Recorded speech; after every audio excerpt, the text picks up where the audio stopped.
The Utah Mammoth is sorta proud to present Nashcast. What the is a Nashcast? Nashcast, the only hockey show on the planet. Hosted by a human speed bag, fourth line wannabe, healthy scratch, schnozzy moto, Tyson Nash. Who the hell is Tyson Nash? Never heard of him. And the baritone with a brain, the velvet hammer, Mr. Silky, Tono Suave, the radio voice of your Utah Mammoth, Code Blue! Mike Folta. Oh, Captain, my Captain! Nashcast begins now. Ready for takeoff. Here's Tyler Ganoush and Mickey Foghorn. Wait, what? Oh, here's Tyson Nash and Mike Folta. All right, we're back. Feeling good, folks. Feeling good. I know you've had some travel issues. You're still, as we tape this, record this before the release on Wednesday, to make a long road trip longer. Oh my God, Folts, are you coming home anytime soon? Are you on the moon? Where are you? I don't know. We might be in Yellowstone or Yellowknife or the Northern Territories or wherever. It might be Yellowstone. I don't know. The trip was long enough. We had trouble getting out of Ottawa, so we had to stay another night in Canada's beautiful capital. And I mean, when you're sitting on the tarmac and you hear the words, and you haven't taken off yet, and you hear the words from the captain, flight attendants, please prepare the cabin for arrival, and you haven't taken off yet, you know that it's not good, that you're about to deplane, which, I mean, I'm sure it's happened to everybody listening and watching. You never want to have to get on a plane, then get off. But hey, I'll tell you what, our travel guy Griff did a heck of a job getting us all set up for the night on short notice. And we're walking past people who don't have the luxuries that we do in the NHL. Their flights got canceled at the Ottawa airport, and they're staying the night. But us, we get to take a bus or a cab back to a hotel, get a good night's rest, and try again tomorrow. So tough travel, tough road trip for the boys. They only won 3 out of 4 on the trip, but we had a lot of great hockey milestones this last week. Tyson, we had a new Hockey Hall of Fame class get announced and or get celebrated this past weekend. Alex Ovechkin hit 900 goals, and just a great celebration of our game that seems to be in such a good place with a lot of young teams. You look at San Jose, Anaheim, Chicago that are doing really well with these young superstars. Yeah, I'm fascinated really by all of it. I mean, so much, like you said, going on. Ovechkin hit 900. This guy is on the moon alone, right? He is in a category that no one has ever been to. So certainly the talk of the National Hockey League in that regard. And you're right. Some of the teams, right? Some of the bottom feeders last year, Chicago, Anaheim in particular for me. I was doing Amazon last week and we watched that game intently just to see how they're doing it, right? Cutter Gauthier, Scottsdale, another Scottsdale kid, right? Lighting it up, came off a hat trick, scored again the next night. And they have not missed a beat. Just so much young talent and a trade really that, proved really valuable for both teams. Philadelphia getting Zegras and Anaheim obviously giving up Zegras. And I think that was just a breath of fresh air for everybody. But the biggest move for me, folks, in the National Hockey League this offseason was bringing in Coach Joel Quenneville. This guy he was my coach in St. Louis. That passion, that knowledge. One of the winningest coaches in the entire history of our game is Joel Quenneville. So I think that was a real nice addition to Anaheim. But lots of good stories, and you touched on it, the Hall of Fame. Alexander Mogilny. This guy finally, I'm still disappointed that Theo Fleury is not in the Hall. Keith Tkachuk also, I wanted to see that happen. But I am happy that Mogilny finally made it. And it was a hilarious story because Mogilny was in Vancouver when I was in Vancouver. And he used to laugh because Mike Keenan was also the head coach there. And he's like, Mike's hard on him. Mike's this, Mike's that, right? And Mogilny's like, really? You think I'm worried about Mike Keenan? Do you know what I just came from? I just defected from Russia. So I think the last of my worries is Mike Keenan. So he tells a funny story, but congratulations to all those guys. Yeah, Alexander Mogilny has the KGB knocking on his door there in the late 80s and 90s. But he was the first player to defect from the Soviet Union to come over and play in the National Hockey League, and obviously was a trailblazer.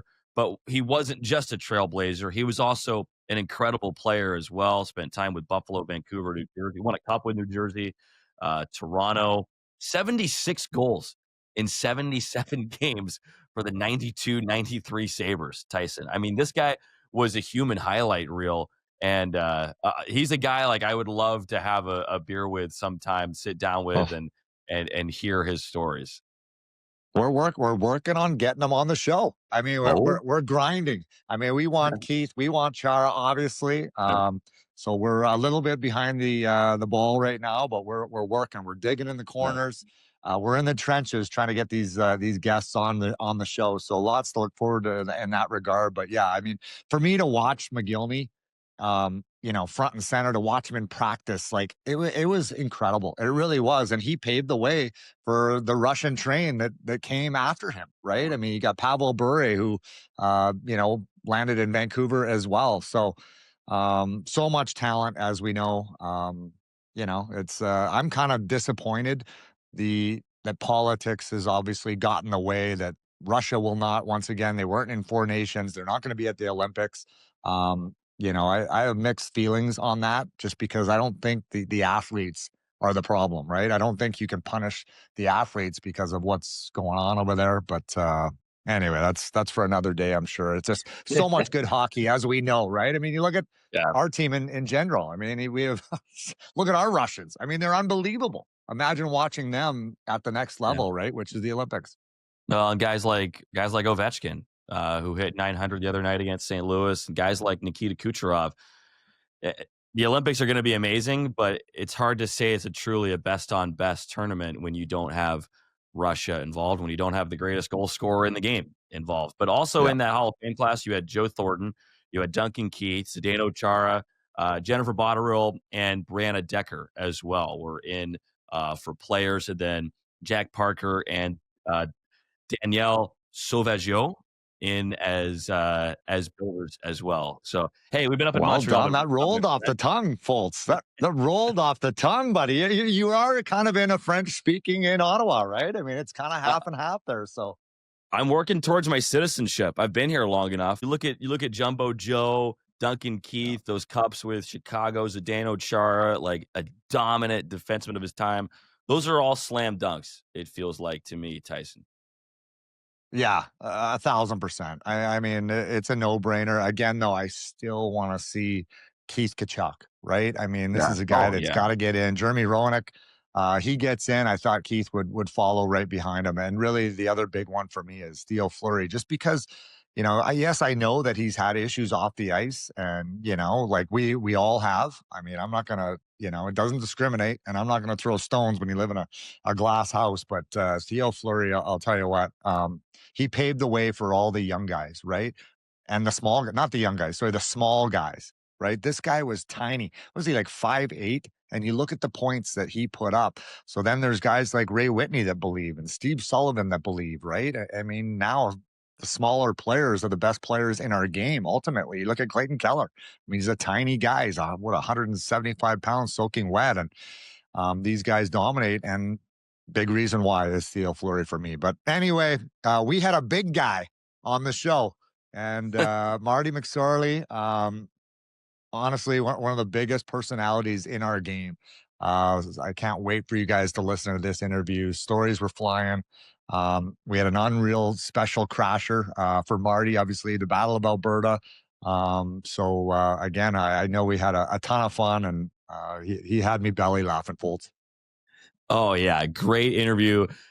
Character, that was a ton of fun.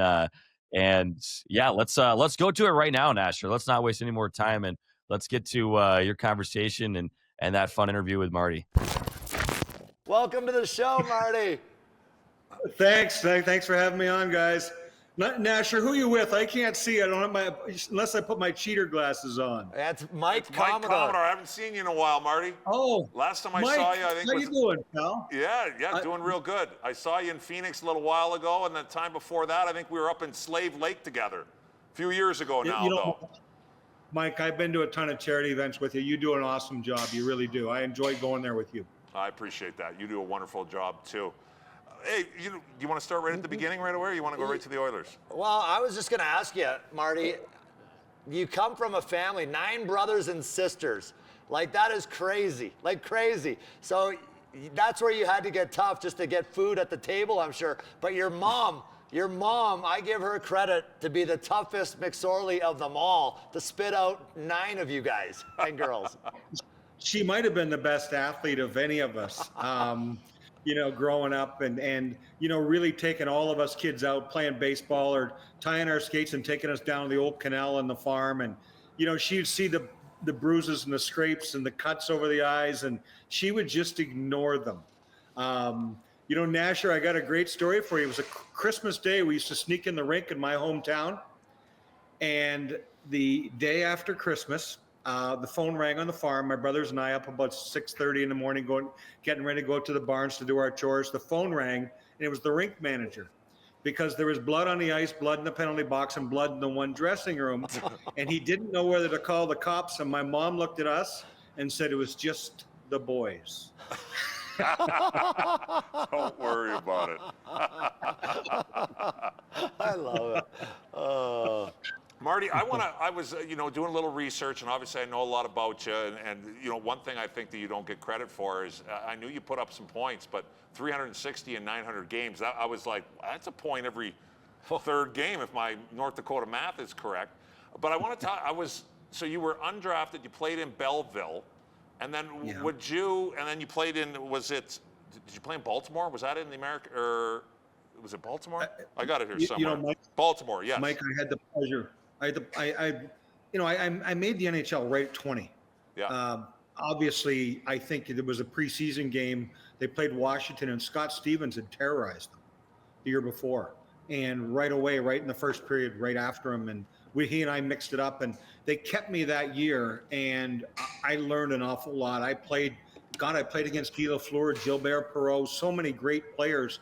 I cut my teeth on guys like Clark Gillies and Ben Wilson and Willie Platt, and those big guys back in that era as a 20-year-old kid. So the next year I spent more than half the year in Baltimore having a chance to play a ton, and I think it prepared me both from the physicality side of it to looking after a team that wasn't very good, and growing and seeing where I needed to get to, and then having a chance to play a lot. I think going back to the minors actually for me was a good thing.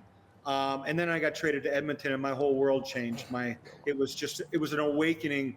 I went into all of a sudden I went into the best hockey school fantasy camp you can imagine. Marty, I think I heard Mark Messier, or it was either Messier or Gretzky say this. I heard it not that long ago, but a lot of people just think you get to the NHL and it's all like. Talk to me a little bit about, like, especially, I'm sure you did it before too, but especially when you were in Edmonton, like the work you put in, like when the practice and games weren't going on. I think it was Messier said something about, I think it was like boxing and the extra skating, and just run me through, like, what were you doing back then to get better? Mike, it really started on the farm.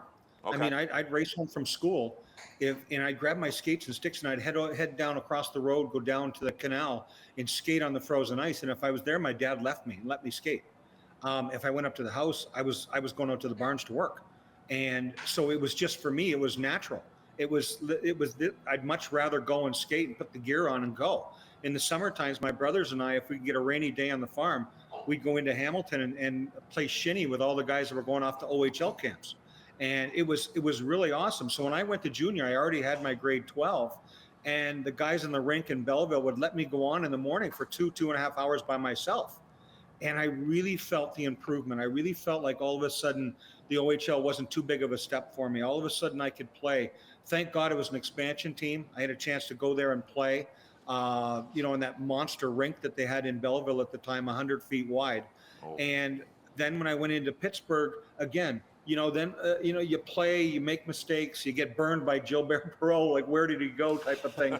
But then when I went to Edmonton, the practices every day were so wonderful. Guys like Paul Coffey talking to me about skating, and Mess would talk to me about angles, how to get the puck to the net, how to keep your feet moving, how to get the puck in motion, and just keeping up with those guys in practice. Glenn Sather some days would practice me on a line with Messier and Anderson. The trainer would come out and put the lineup on the board, and I'm like, holy cow, I'm with Mess and Andy. Yeah. And the next game, I would be with either McClellan or Krushelinski or McTavish. And one of the veterans said to me, he said, I really feel bad for you. You practiced all week with Mess. I said, no, I got an opportunity to practice with Mess, right? And and they were so wonderful to me. It was great. So I would get my skates after practice some days and go outside and skate with the kids in the outdoor ponds. I was really having the time of my life. It was a chance for me to really love the game, and the game kind of continued to grow on me. And then when I went to L.A., morning skates, no matter what, how the extras all stay out and scrimmage. I'm going to stay out and I'm going to scrimmage with them. And the coaches were always really supportive. I had a lot of really good guys that would continuously put me on the ice, allow me to make some mistakes, but to continue to grow. Unreal. Marty, I got to ask you, obviously, when you went to Edmonton, you played with so many great players, but obviously McClellan was there. Dave Semenko was there. Who kind of took you under your wing? Because you're a younger player. Obviously, you came from Pittsburgh, and now you're in Edmonton. But who kind of helped you along the way? Well, with McClellan there, because when McClellan got traded there, he was a big part of that first cup because he could go after the middleweights that the Islanders had, because the Islanders were the team to beat then. And he would go after the Sutters and whatever. When I came there, I felt like I had to kind of keep an eye out for him. But Dave Semenko was there, and Dave Semenko didn't have to be really good to me, but he was. He was so wonderful. And little things sometimes when you're on the bench, because when you're in a losing team, to be a tough guy, it's really hard because you got to try to change the game sometimes. Yeah. On a winning team, you can't lose the game by taking a bad penalty, but you got to protect the stars. And that's a very difficult job all by itself. So there's times I'd look over at Semenko, I'd ask him after the game, what should I have done? And you'd get some really great lines. Like the one time he just looks at me and says, well, he says, sometimes just go out and be the battleship in the harbor, right? Or another night he looked at me and said, well, sometimes we must remind them. Well, you guys were good at that. There's no question about that. But there was also Mess. Mess on the bench had a great feel for the game, and I wasn't shy about looking down the bench because both you guys know some of the veterans were they had so much a wealth of knowledge. I'd look down at Mess sometimes, and if I didn't get anything, I knew it was time to go out there and make something happen, change the game, or make a statement, a physical statement. Sometimes he'd just shake his head no, and you'd wait and you'd put it off. It wasn't the right time and the place. And so with those guys and the feeling that those guys had for the game, but Glenn Sather knew when he put me on the ice, you don't have to tell you twice. There was times you knew that's when it was to be done. He had a really good feel for the game. As many stars as he had, he also felt he needed to win the game in the alley if he was going to win. Marty, I got to ask you, you talked about Mess a few times. I couldn't believe it when I saw it. I didn't know. Would you fight him 4 or 5 times? Mark Messier, didn't he ask you to live in his house when you first arrived in Edmonton? And then you guys here I am watching on YouTube. I couldn't stop. Hour of your fight tapes. You're fighting Mark Messier. And I mean, it was hard on our relationship after I left Edmonton because he was so good to me and I looked up to him so much. You walk into a locker room full of great people and it's like, don't stay at the hotel. Mess was like, come and stay at my house. Koff was like, you need a car. I'll get you a car for a couple of weeks till you get set up. The veterans were just so welcoming. And, with Mess, when I got traded to L.A. with Edmonton, and all of a sudden that first year we had a really hard 7-game series with Edmonton. How do you beat the Edmonton Oilers and not address Mark Messier? Right. How do I not, for my guys in the LA locker room, go up to Mess and challenge Mess? He beats the drum for their team. And it was really hard to do. I think if anybody really truly understood it, Mess did, it drove the other Edmonton Oilers crazy it drove him crazy. But I had to. I was playing a lot of minutes in LA at the time. So Mess is the guy that I'm going to be playing against, and I'm going to go out and I'm going to challenge him. I still don't think I was as hard on him as I was on some of the other first line players on teams. But you know, Mess beats the drum for the Edmonton Oilers at that time, and they were a winning hockey club. Do you want to ask about the loss right now? August 9th, 1988. I remember where I was. I grew up right outside of Edmonton. I remember where I was that day. I was in Fort Saskatchewan. I was about would have been 9 years old. And I remember, I can't remember if I was shooting a puck up against the garage door or if I was throwing a baseball, but it was one of the two. You know, Mike, you were throwing apples through some old lady's window. Come on, you and I know. I didn't want to say it. Nobody knows me here yet, but you know, I guess just, you know, I don't think I've ever asked you this. Like, what was that? I guess, what do you remember from that day? That was a big deal, obviously. And like, what are your, you know, looking back, what do you remember from that day? And what were you feeling? Obviously, maybe you were a little disappointed. Maybe you were a little excited. I don't know. I've never asked you. You know, in 1987 was my first cup. And I looked around that locker room, and I know that Gretz and Mess feel the same, that was the best team in NHL history. In 1987, we picked up Kent Nielsen on our second line. We had Rail Ruotsalinen to go with Coffey and Charlie Huddy. Charlie Huddy was our third offensive option from defense. He scored 22 goals, was plus 82, right? So that team was so good. We didn't bring Coffey back. We didn't bring Andy Moog back. And, you know, and who else? We still won the Stanley Cup and only lost 2 games in 1988. So, you know, you're living a dream and you believe you're part of something really special. I was out at Bob Cole, if you know, the great announcer for Hockey Night in Canada for years. I was out in St. John's, Newfoundland, and it was one of the biggest hockey events of the summer. John Ferguson, GM of Winnipeg, Kevin Lowe was there, Bernie Nichols was there from LA. There's so many hockey personalities. And in the middle of all this, Kevin Lowe and I go for a run. And we go for a run, and when we come back for our run, we get to the hotel. Don Koharski comes running out of the hotel, and he grabs me. He goes, "They traded Gretzky." And Kevin and I were kind of, you know, shocked. Shocked, yeah. And so you're kind of lost. So I go up to my room, and I call my agent, Mike Barnett, who's also Gretzky's agent. Yeah. I call Barney, and I said, "Barney, I'm going to call Slats." I said, "You can't tear apart the best team in NHL history." And Slats and I had a really great relationship. And Mike Barnett says, "Sit down, big boy. I think you're in the train." You're leaving too. I love it. You took those long walks and went with Gretz to L.A. You were made for L.A., buddy. Oh, we had some. Gretz going to LA was the key to a lot of fun nights, Tyson. I got to tell you, he was the perfect guy to go down there and grow the game. Like we outdrew the Lakers a couple of those years. It was $1,500 for a ticket by the glass. Wow. With Bruce McNall and his salesmanship. And Wayne Gretzky was the perfect guy. We'd go out after a game, and there'd be Madonna and Dennis Rodman, or Jack Nicholson would come up to the table and I want to talk to Wayne. And it was such a wild. No building was never jam-packed. We always got everybody's first goaltender. There was always all the media were there. It just made the game so much fun, and I saw a highlight reel pretty much every night.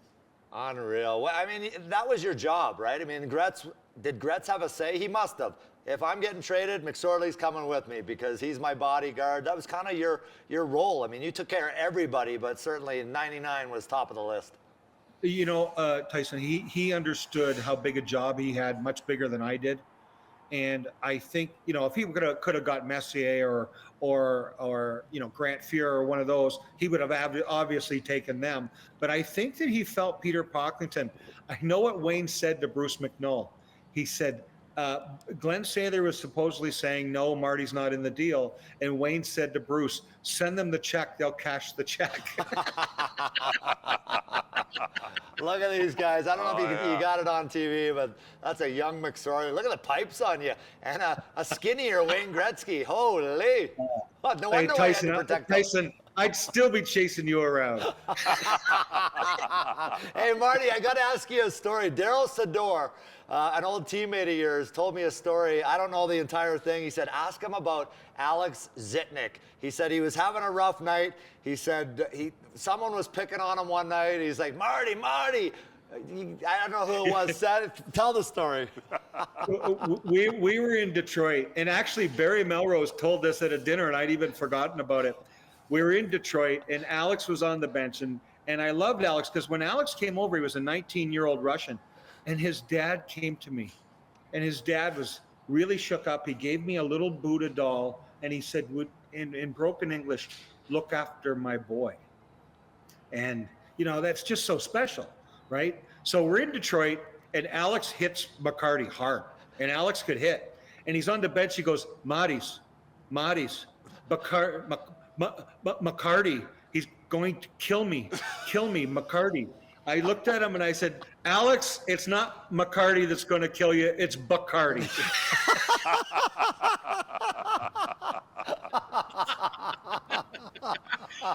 And Barry Melrose had to walk to the end of the bench, and he's laughing with the other assistant coaches because Barry let us play, and our locker room was so much fun. But we had great leaders, And, Tyson, I want to tell a story. When you talked about Edmonton, about getting better, and so there was one day my brother and a good friend came out from my hometown. It was about 20, 25 below zero, and after practice, I stayed out on the ice. I came in, I gathered up some old gear and threw them into a hockey bag with lots of long underwear. And we went back to my apartment, put all our gear on. We went to an outdoor rink and played with the kids. We're probably on the ice about 2.5 hours, skating with the kids. They're out there freezing, not good enough clothes. Those kids are so tough there. And we had a great time. We get back in the car. The car's freezing. My hands are freezing. My feet are freezing. And I'm going back to my apartment, and I heard, we turned the radio on. We're driving. It says, news of the Marty McSorley trade as soon as we get it. And I'm like, oh, no. Oh, and my brother looks at me and says, what are you going to do? I'm like, I don't know. Shut up. I'm like, we get back to the apartment. I'm walking around. I'm lost because I don't want to be traded. So finally, I picked up the phone. I called the Oilers office, and they said, hold for Glenn Sather's secretary. Diana came on the phone. She says, how you doing, Marty? I said, I've been better. And I said, thank you. And she said, hold for Glenn. So Glenn Sather gets on the phone, and he goes, what the hell have you been doing? And I said, Glenn, I want to ask you the same question. He goes, no, what have you been doing? I said, well, after practice, I got some old gear and went and skated outside with the kids with my brother and a buddy from back home. He looks at me and goes, you skated outside today? I said, yeah. He goes, it's cold out. I said, yeah, it's cold out. He goes, huh. You take a hockey bag? And Glenn, the Oilers are pretty cheap then. I said, just an old bag. He goes, you take any gear? I said, just some old gear out of the back. You take some sticks? I said, 6 or 7 of the cracked ones. We gave them to the kids after we were done. He goes, the damn media must have saw you carry the bag of sticks out of the rink. I was like, you mean I'm not traded? He goes, no, you're not traded. Why? You want to be traded? Somebody from the media saw me carry the stick and bags out of the rink, and they ran to the radio station and was telling everybody I was traded. Oh, sorry, Marty. We got food here. Hey, Marty, I got to tell you, we got a little surprise for you here. Part of the Nash Crash is having a Nash Crasher, and we got an old friend of yours on you guys are well acquainted. Tim Hunter, welcome to the show. Another legend, and I know you guys have locked horns before, but Timmy Hunter, welcome, buddy. Yeah, beautiful. Yeah. It's funny. Not a lot of people know that Marty and I were nemesis, but we also were teammates. So, and, it comes full circle. And now we're just two old guys that love to talk about hockey. Do you guys want to say anything to each other? I'll give you an opportunity. Is there any apologies needed to be had, or are you guys good right now? It's funny. I do a lot of charity events. There's not many of the old tough guys that don't get along really well because we understood what each other went through on those nights when you're down by 3 goals and you got to go out and fight because your stars aren't turning a wheel, or the nights that all of a sudden you feel like you're having a good game and somebody chops one of your stars and all of a sudden your game and your mindset have to change. So many of the tough guys were really good guys, that, you know, and I see them now, and, you know, we try to help each other if anything. But Tim and I right now, because with fighting and it's like it's this romanticized back in the day mindset that people just want to talk about the fight. We could have scored 300 or 400 goals. It wouldn't matter. All they'd want to talk about is the fighting. Yeah, you know, and I feel the same thing. You know, Marty, you know, when it's all said and done, we look back and go, man, I have so much respect for that guy. You know, I'm in Calgary, and they've got Dave Semenko and Don Jackson. Then they add Kevin McClellan from Pittsburgh. And then they add Marty McSorley from Pittsburgh. And I'm going, oh my God, another big, mean, tough guy that I got to fight. And, you know, so memories back to the day, I've had, I think, about 220 plus fights NHL, regular season and playoffs. 2 fights I had in my career were by far the longest and the hardest battles I ever had, and they were both against Marty. The first time I fought Marty in Edmonton, and then I fought him in L.A., and those fights are over 2 minutes, and you stand on skates and battle it out with a guy. I was 195 pounds. Marty was probably 210, 250, maybe a little bit more. I'm not sure. And the first time I fought Marty in Edmonton, I'm glad they threw us out of the game, because I go in through the bench and I said, Bearcat, follow me. He goes, what? I said, I need oxygen. I cannot breathe. I spent every Even with dime that nose, I had. Timmy. Oh yeah, no kidding. And you should know there. He does. Tim, I live in the same city. I'll get them for you. Yeah, one knows another, you know. But so I go in the back. I said, Bearcat, I need oxygen, you know. And he's like, oh, you know, smart ass Bear goes, really? So we go in the back. He gets the bottle, put it on, and like I totally spent everything I could trying to hang on to Marty and not lose my life. And I'm like, so then the next time, you know, a bunch of other ones in between. I think I fought Marty and Kevin McClellan the most out of those battles. You know, nobody wanted to fight Sammy. He was so intimidating. He only had about 50 or 60 fights in the NHL, and I had 200. Everyone thought they could kick shit out of me. But so again, Marty in L.A., and you know, we had some epic battles. And the one time I was just like, you know, I knew I was at the end of my career, and I was like, just one time I'd like to really do decently against Marty, and it was another 2.5 minute fight, and I'm like, but I didn't get thrown. I had to go to the penalty box, and I could have sucked air out of the penalty box seat because I was totally out of gas. Marty or Timmy, this one for either one of you. Like during that, you know, I grew up watching the Battle of Alberta, and like you just touched on, I mean, I laugh now. Like obviously the game of hockey has changed significantly. It's changed significantly since back then. Like, you know, some of my buddies call me an enforcer. They don't know hockey, and I always laugh. I'm like, you guys, George Brett called me that, Marty. We could talk about that later. I know you're buddies with him. I'm like, I just keep it to myself because they don't know the game. I'm like, I am not an enforcer. I'll show you what an enforcer, what that kind of stuff was about. Was back in the day. For me, it's the Battle of Alberta. How did you guys because like you just touched on, there were so many guys that could handle themselves, and how did you guys pair off, or was there any, just because there were so many options? I know some of it's probably on size, but was that something that it just happened, or was there anything going on there? Well, from my standpoint, you know, the biggest thing, Calgary was good, but then they got much better even. They, you know, by 88 and 89, they were, you know, I think we were by far and away the 2 best teams in the National Hockey League. When we went into the second round against Calgary in 88, Mark Messier stood up in the locker room and said, there's no doubt about this, guys. We have to know and realize that this series is the Stanley Cup championship, period. Whoever wins this series will win the Stanley Cup. And that's how we viewed each other. And for me, I needed to try to make sure that my guys stayed healthy, first and foremost, that Gretz, Mess, Tick, Yari, Anderson, all of these guys could have the freedom to go out and just play. It's not always going to be easy, but if there's a cheap shot or different things, at what point can I do something and take a penalty and it be okay?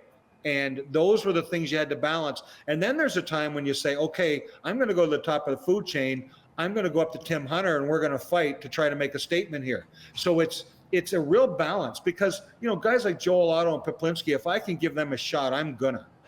Because they're going to play against Mess and Andy all night, or the guys that are playing against Gretz. But there's other times when it's going to come to Tim and I because there's going to be a statement made, and both guys are going to go out and they're going to battle it out, because that's what that series was. No game, I don't care if it was exhibition or regular season, was a normal game. Tim? None of those games. It was a different feeling. It was a different mood. The cities, all the characters involved. Yeah, no question. Every game was like a game 7, even if it was the 15th game of the season or 50th game of the season for us playing the Oilers. It was game 7. They were all big games. Everyone in Calgary was reminding us how big it was to play and beat the Oilers. And, no question, you tried to chip away, take care of your players, do it the right way. And then at the end of the day, you had to go out and if it was Marty that ran over somebody on our team to make that statement, to call me on, or I did the same and Marty came out, or whoever it was, Sammy or Kevin McClellan or Don Jackson, where there was no pecking order. You were made accountable. And I think the guy that I learned the most from in being a policeman or an enforcer was Dave Semenko, because he was really smart. Sometimes he gave you no option. You had to drop your gloves. He almost embarrassed guys into dropping the gloves. And if you didn't come he just suckered you and you had to drop your gloves and get going. And no question, because he was doing his job. Marty was doing his job. And you learn from guys like that by, you sometimes guys aren't willing because they're in the driver's seat, and you have to go after him. The worst thing to do is having to go after a guy. You always want to be in the driver's seat and them come after you. But when you're not in the driver's seat and you got to go force a Marty or a Dave Semenko to fight, they're going. They know you're coming, and it's to their advantage. But everything was all organic. There was no planning. Like, wow, I'm fighting Marty tonight. I'm fighting this guy tonight. Because nobody took any of that stuff lightly, because anybody could beat anybody, and you never took a fight lightly in the NHL ever. Well, you guys Tim, Marty, sorry. one sec. You guys both fought over 200 times. That's absolutely ridiculous. But were you ever scared? You guys, the way you guys fought, today I laugh. I'm like, are you kidding me? They slap each other around, they turn around and they fall down. I memean, you guys had punch in the face contest. Were you guys ever scared? My God. Nasher, I think I was really fortunate from the fact that when I got to Edmonton, I had an opportunity to improve as a player. Glenn opened the door for me. So I had the luxury of preparing to play. There was guys around the league that their coaches would play them 30 seconds a game. And that had to be really, really hard for those guys mentally and physically. For me to prepare to play and let the game play itself out. Glenn Sather sometimes on the bench would be no. And then other times he'd be really quiet and put me on the ice. Now you don't have to tell me twice, right? That's go out and do your job. And if I have to tell you twice, you're probably not the right guy for that job. Yeah. And that was the same thing for me. I knew I had to do that as part of my role to get my foot in the door, but to end up playing 10 minutes a night, killing penalties at the end of my career in Vancouver, and really contributing and playing good minutes was anyone's goal. And to go out and to have an impact on the game, that's what everyone wants. And then, the fighting part of it, and we're just guys that were willing to do it, and we're tough enough to do it. Everyone's willing to do it, but not Tim, everyone's capable or tough enough. Tim, I don't agree. Because I Here saw we a lot of guys. Here we go. Uh-oh. And there's a lot of guys that Oh, came in the shit. league wanting to be tough guys, and they quickly got weeded out. It might take one fight or there was guys I knew that I'd take 2 or 3 little punches or whatever. All I needed to do was get one in and they were going to quit. They're looking to go down. They're looking where the old guys, the big guys that were around for a long time, they're a different make, Tim. It might be a job to do, but there was a makeup there by those guys. And, Nasher, to your question, my rookie year, I was so proud of the fact that, we weren't very good and I didn't have much help. But, to go out against guys like Ben Wilson and Willie Platt and Clark Gillies and those guys, and you don't think about taking a step back because you want to play in the NHL. You want to make a difference, and I'm getting my foot in the door. So fear was not something that I was more afraid of not making it than getting beat in a fight. Yeah, I think what I meant, Marty, was not so much these other reluctant tough guys that never made it because they really didn't have the jam like you and I did. I meant our fellow teammates. Like they would fight if they had to for their teammates, Lanny or Pep or Otto. Yeah. But it was more our direct job to make sure that if it was going to get done, it was done by guys like us. And because we had that acumen and we knew it was our job to go out and do those duties. And yeah, I used to try to chip away at. I remember Kevin Lowe got inducted in the Hockey Hall of Fame, and they said, if there's one guy that you just totally could not stand and drove you crazy, and he said, yeah, it was Tim Hunter. All he did was slash me in the back of the legs, chop me, cross-check me, run me, and he knew I was never going to fight him. So if I needed to get something going, if somebody was roughing up one of our guys, I'd just rough up, usually I'd pick on Kevin Lowe or Paul Coffey. And then now I'm in the driver's seat and I know they're coming, but you're not always that lucky. But, in the end of the day, it's just, it's all gamesmanship and it's all, intimidation is in every sport, whether you believe it or not. It's in golf, it's in everything you look at. And if you, the chirping and all these little things you use to needle the other team or the other guys, it's all fun. I mean, at the end of the day, and like being afraid, I was never afraid of anyone. Wow. The biggest, toughest guys, because I was the fittest guy on every team I ever played for. I boxed, I studied boxing. I wore lots of Vaseline so the punches glanced off. I called it instant courage because just throw a little bit on and you can take a couple punches. And, but seriously, if you were afraid, you're in trouble, you're in the wrong game. I'll switch gears here a little bit. You guys both won cups.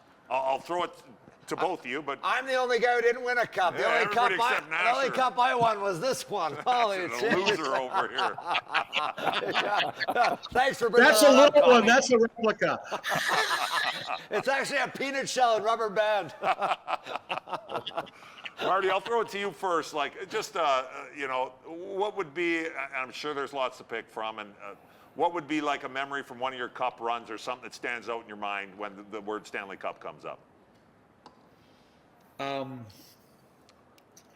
Tim, if you got something right off the hop, you can go first too. I know it's a tough one.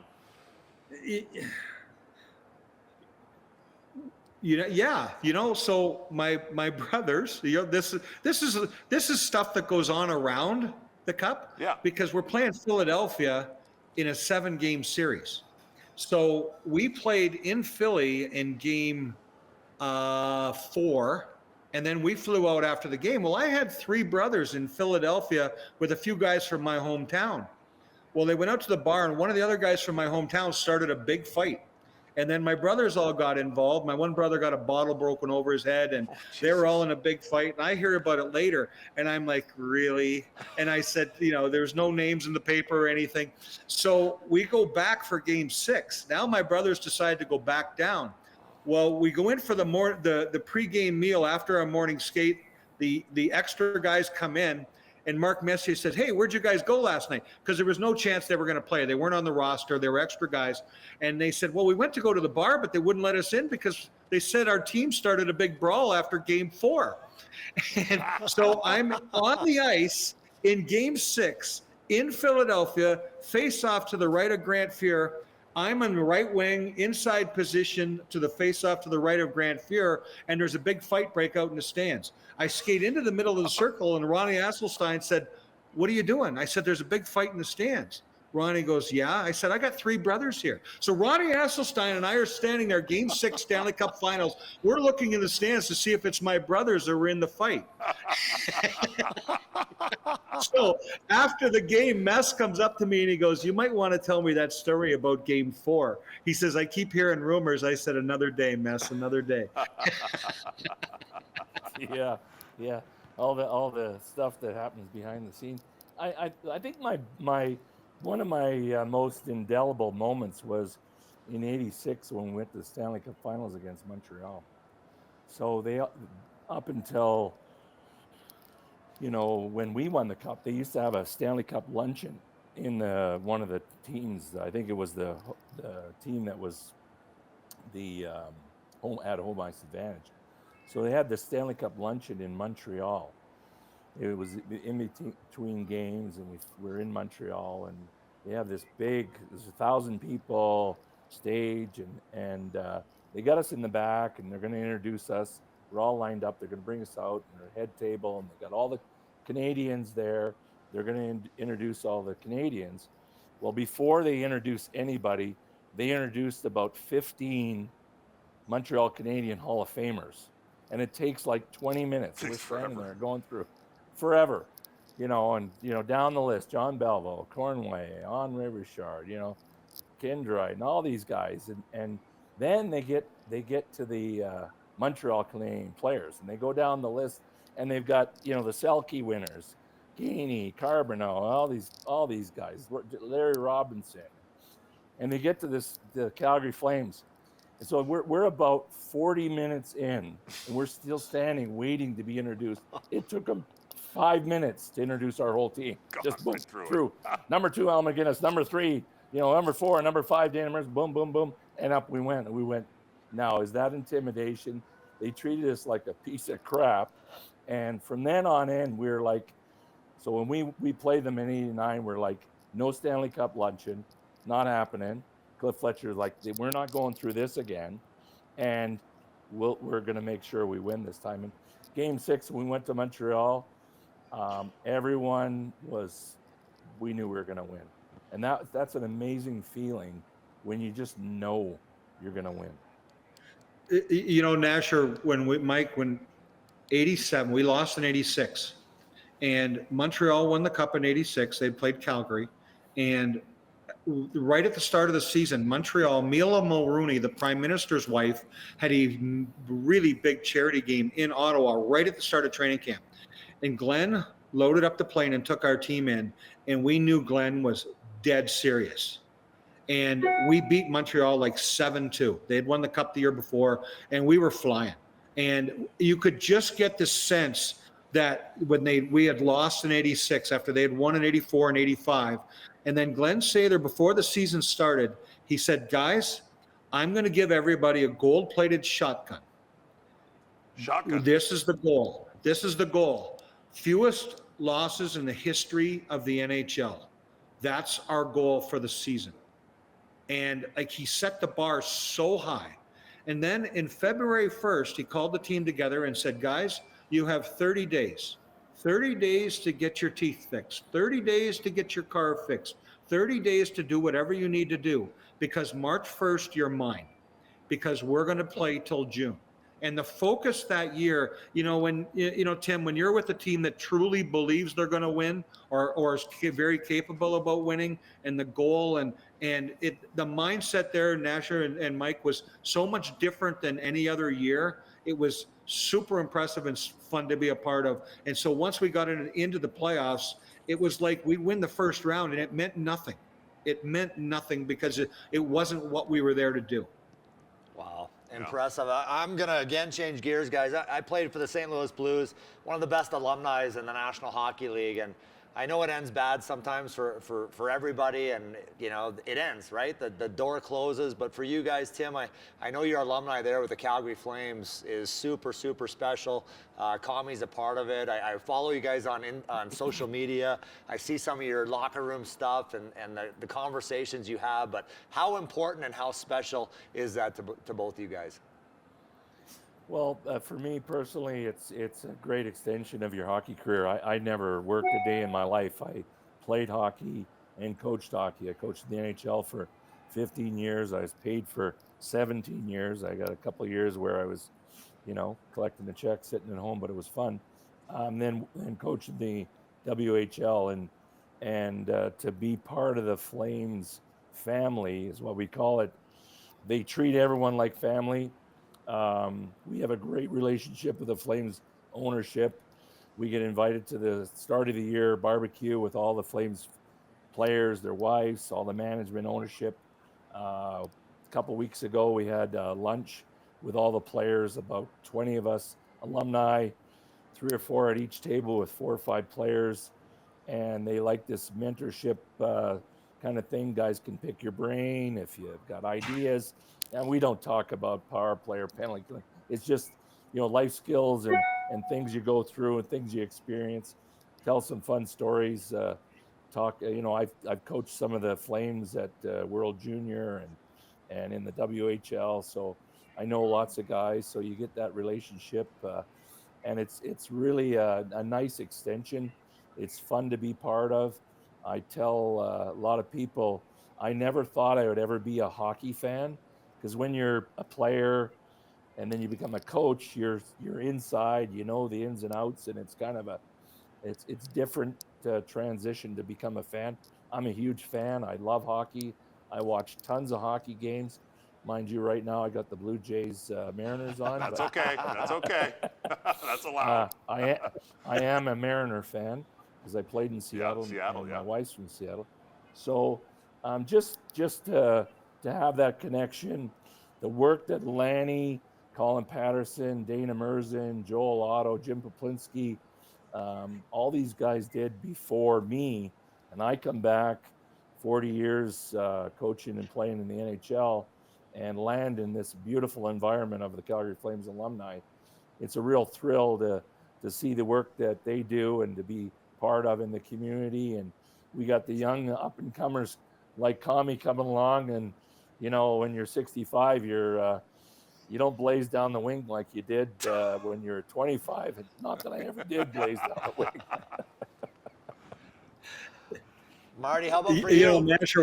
Nasher, what I love, I mean, once you've won, your ties with those guys is so special, and obviously Gretz and I played together for 10 and a half years, and I rode shotgun for one of the best rides imaginable, which was really, really wonderful. And so many of the guys in Edmonton and L.A. or whatever, but I love to put my skates on and get out and skate with the guys. Because some guys I get out and skate and I'm like, I knew this guy was a really good player, but my God, he sees the ice so well.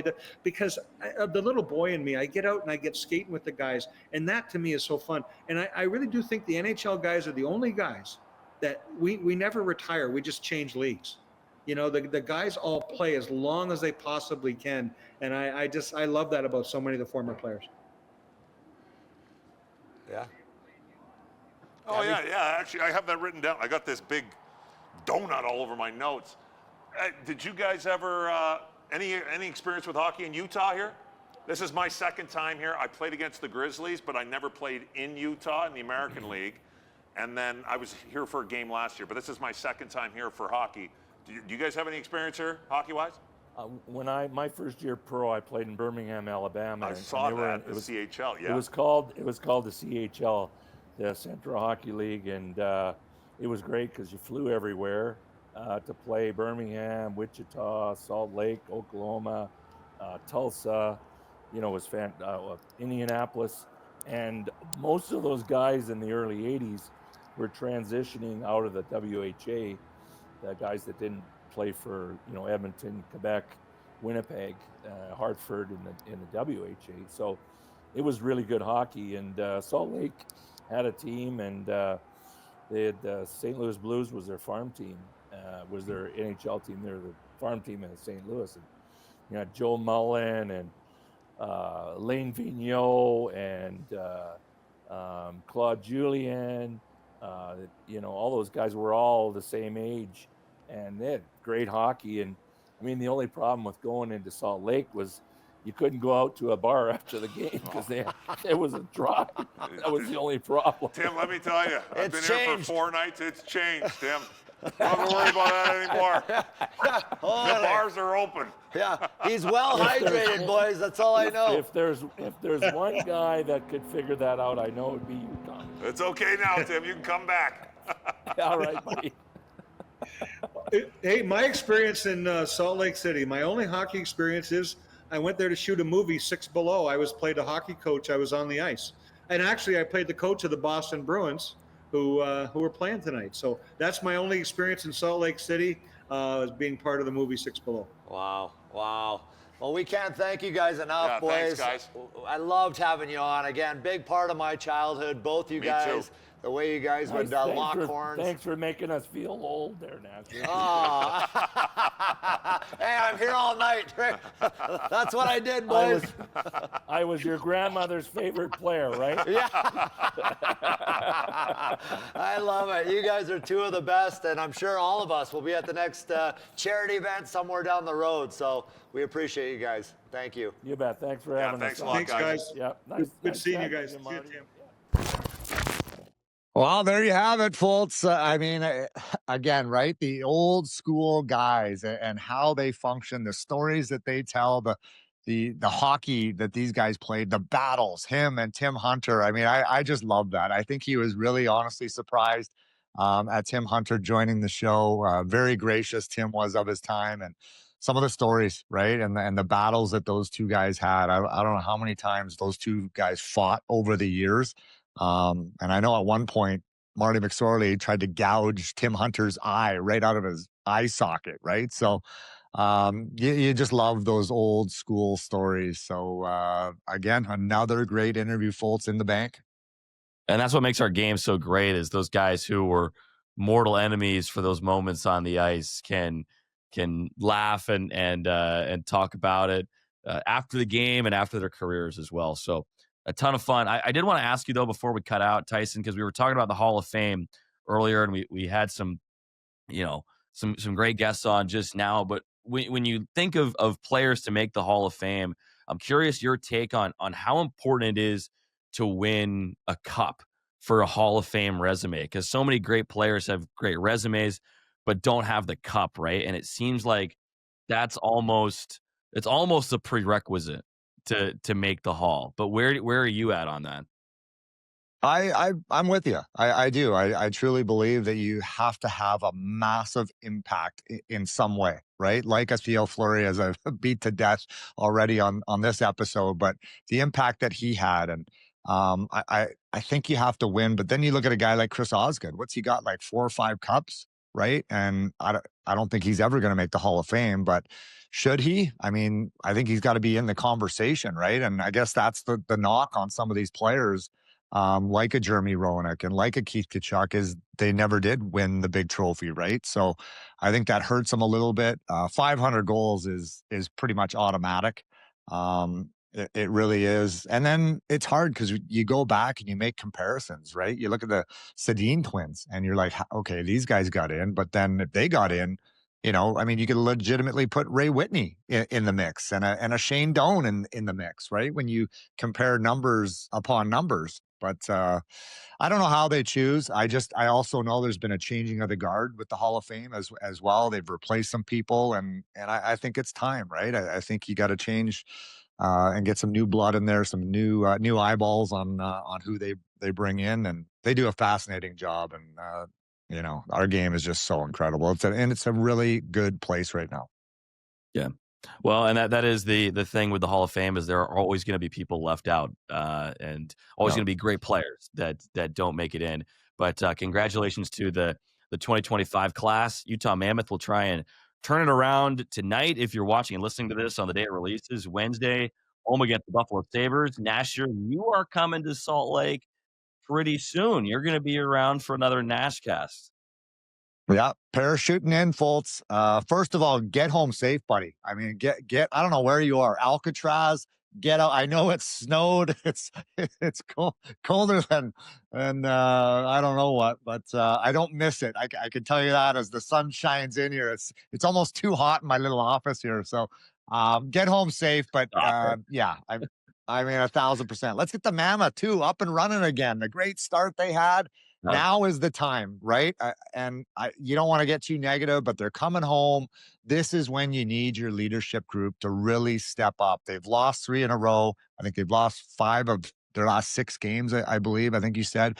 So got to get back to the winning ways. That's how you get to the playoffs. It's all about consistency. And I know the crowd there in Utah is going to be rocking and rolling. I'm coming in for the 22nd against the Rangers. It's Hockey Fights Cancer Night. I have a special co-host with me. It's going to be Dave Scatchard coming in for that one. And then we take a game off. It'll be the Vegas Golden Knights. And then we're back at it as well on the 26th, Folts, with the Montreal Canadiens in the house. Mike Commodore will be my co-host once again. He's coming into town. So he'll be hydrating at all the local watering holes around town. We cannot wait. But Folts, get home, buddy. Get home safe. Believe me, we are trying. Mammoth have been on the road a lot. It'll be good to be back in front of Delta Center on Wednesday. Tyson, we will see you on the 22nd at home against the New York Rangers. And we will see all of you next week right here on Nashcast. Remember to follow on Instagram, Nashcast Official, for updates, clips, and behind the scenes footage, maybe of some travel shenanigans. See you, everybody.